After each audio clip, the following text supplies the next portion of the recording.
So one of the massive spots that Notre Dame has to fill, right, is at the big end. And, we talked about the, graduation and losing Myron and all of that. And, we've heard that Riley Mills is going to step over to the big end position. But that I don't know that there's really any one guy that you're like, yep, there's the starter at big end. I think it's pretty wide open. What do you think? I think it's going to be Riley. Yeah, Okay. I disagree with that a little bit. I think they Okay. moved Riley with the thought of we think he can He's be a going to be the dude guy. there. Okay. Yeah, and he looked really good there when he played that position against Virginia. He just looked more natural because remember he was more of a big end coming out of high school, and he was kind of a three down defense kind of guy, and and I think he is just to me a little bit more comfortable there. His body type fits there. He's just a guy that I think could be a really good player there in this particular defense. So I think it's Riley's job to lose. The question isn't will he be the guy? The question is how good can he be? Right. Absolutely. And that's the bigger question mark because Yeah. one of the things I talked about in the article I wrote yesterday, Vince, when I talked about Washington stepping into the situation is as good as the defensive line was last year. The big end wasn't a super productive position. Myron Tagovailoa-Amosa only had 5 tackles for loss and 2 sacks. The entire position group only had 8.5 tackles for loss and 5 sacks for the whole season. And, to me, I look at it and I say,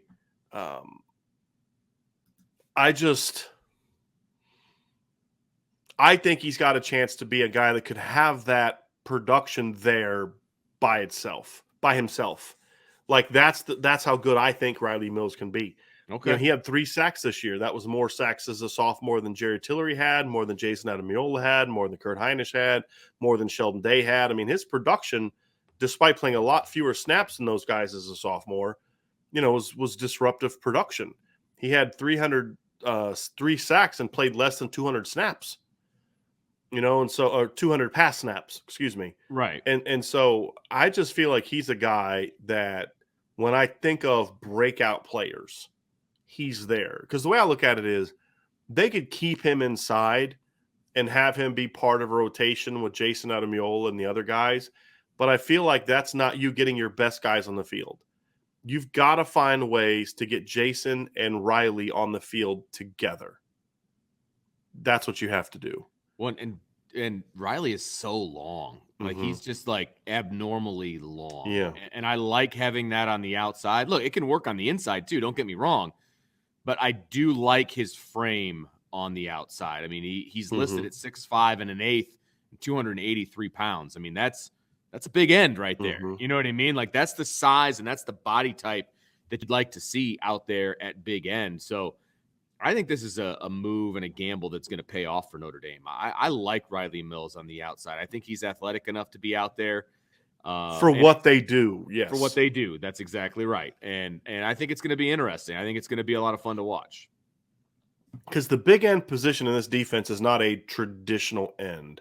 It's not a line up 2 yards outside and just, turn it a 45-degree angle and just come. It's not that kind of position. You've got to be physical. You've got to set the edge. You're the field end. You're always going to be to the wide side of the field, which means if you're not great at setting the edge against the run, teams are going to be running off tackle and at you and around you all game. You cannot have that. You have to be if you're a great pass rusher but not a good run defender at big end, then you can only be a third down guy. Because teams, you'll never get to third down if you're in there in first and second down. Because teams are just going to be running on you the whole game. And so that's such an important part of this position. And so it's a power position. And that's the thing is like when you think of Riley Mills, you don't necessarily think, oh, defensive end. That's why they, kind of moved him inside.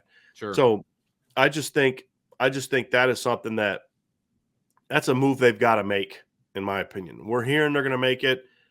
But when we heard they were going to make it, that was before Elston was leaving. Right. And so, sure. But I just have to think that when you look at it, that they're going to, because I don't think they want to go into the season with with Alexander Aaronsberger and Nana as your two proven big ends. But I do think those two guys as part of a rotation could be really good. And that's the key component to this whole thing is, look, if Riley Mills is the starter, now you're putting Alexander Aaronsberger into more of a rotation role. I'm starting to get a little fired up about the big end position because he's another guy that to me flashed this year at times. I mean, I've talked about the play out against Cincinnati, but there's been some other times where he's a big athletic kid. He's just still learning how to play football. Like to me, if I'm Al Washington, if I'm advising Al Washington, I'm sitting him down and I'm saying, okay, you got 5 major priorities. Okay. We've talked about some of them. 1, teach Isaiah Foskey some counter moves in the pass game because he had like 11 sacks last year and he really didn't have any counter moves. He's just so quick and so big, and his hand play, he could just take you with one hand. I mean, what was it? Was it USC where he comes off, he takes the tackle with his left hand, he shoves the tackle off of his body, drives him into the quarterback with one hand, takes his right hand and strips the ball. That's just God bless you, right? Like that's one of those things. That's not like a high school great move. Coaching. I mean, it's a high school thing. No, I mean, it's a great NFL move to me. Well, but it's one not you can't teach everyone. There you go. That's what I meant. It's natural, and it's like I'm not teaching my number 2 guy that because he's not strong enough to do that and then strip. That's why you're going to be a first round pick next year if you can enhance your game. And so to me, when I look at Isaiah, that's make him a star, teach him some counter moves. Number 2, find a way to make Jason Adamiola more productive on the ball. Big responsibility number 3 is get Jacob Lacey rolling. To me, that's a big one. Number 4 is you've got these 2 kids at end, Riley Mills and Alexander Aaronsberger, that have potential as a combination to be really good. They need to be your pet projects. They need to be your top pet project. Like these other things are things you got to improve upon, but these are sort of that pet project guy. Like any extra attention I have is going to them. Whoever my D-line GA is, you're spending time with them. We've got to get those 2 guys going because A, the big end position is very important in this defense. And number 2, if these kids kind of start tapping into their full potential, you're going to have, like you mentioned, Riley Mills being so long. Right. He's 2 inches shorter and has shorter arms than Alexander Aaronsberger. It's crazy. Right? I mean, that's insane length. Yeah. And you put those 2 big boys out there, man, you've got a chance to do something there. And that's the thing that I'm really interested to see is, can he get those 2 guys going? And then Nana, if those 2 guys, then Nana can just kind of be that, niche guy that's maybe a run defender, rotation guy kind of player.